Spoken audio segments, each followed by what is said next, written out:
आप सभी को विजयदशमी की बहुत बहुत बधाई। Wish you happy Dussehra. ये आपके हाथ में क्या है? ये जवारे हैं। इनका आप क्या करेंगे? आज विजयदशमी है।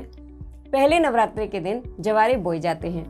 पूरे 9 दिन इनकी पूजा होती है और आज के दिन भाई को तिलक करके थोड़े से जवारे भाई के कान पर टांग देते हैं और बचे हुए जवारे जल में प्रवाहित कर दिए जाते हैं। क्या आपको पता है कि हर नवरात्रों में इन जवारों को बोने की साइंस क्या है?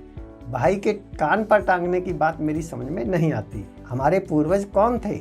हमारे पूर्वज हेल्थ साइंटिस्ट थे।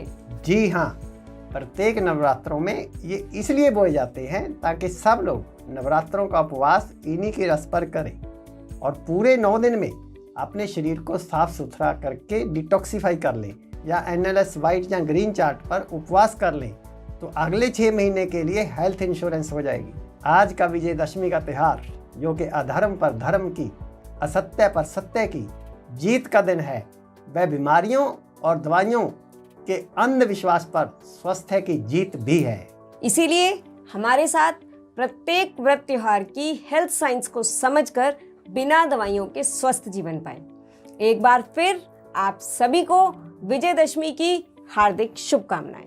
हम आपके स्वास्थ्य के प्रति वचनबद्ध हैं। धन्यवाद।